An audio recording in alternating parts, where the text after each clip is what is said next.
This may look just like your regular American fast food restaurant, 整个套餐可以吗？ with a meal that comes with a burger, fries, and a drink. But if you look closely,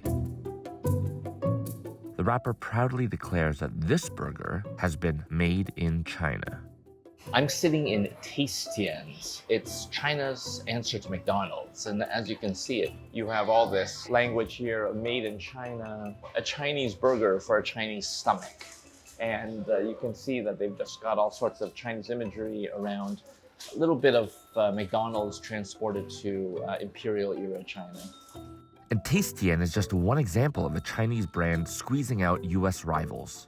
China once presented a huge opportunity for American brands, but now local challengers are eating their lunch, and that threatens the dominance they have held for decades.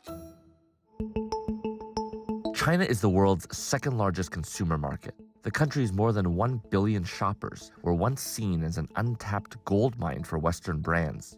This is Beijing's premier shopping district, and you don't have to look far to see which companies have taken center stage. There's American brands all around me. Over here, we got Ralph Lauren, Tom Ford, and right behind me is perhaps the best known of all of the brands, Apple.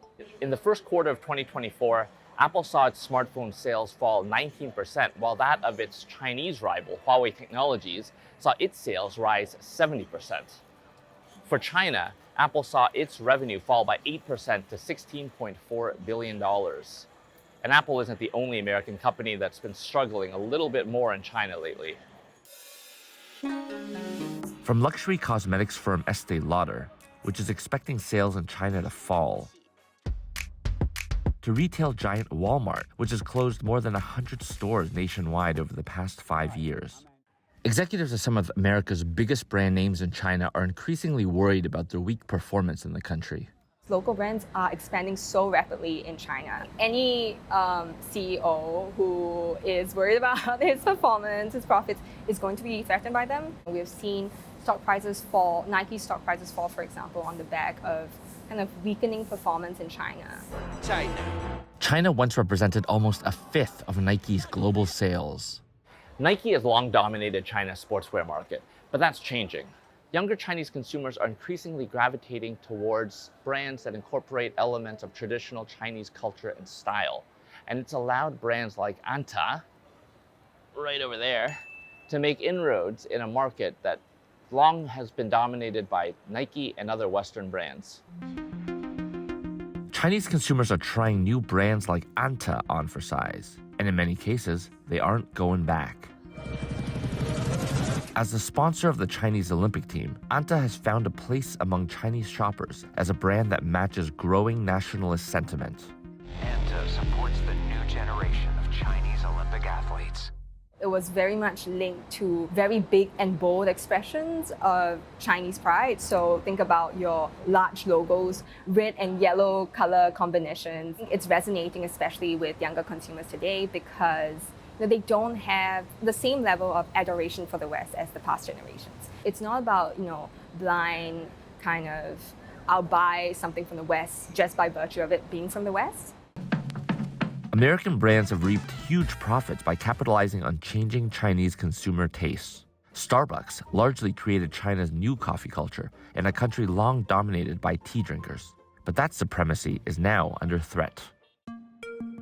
At the end of 2023, Luckin Coffee surpassed Starbucks as China's biggest coffee chain by sales and units.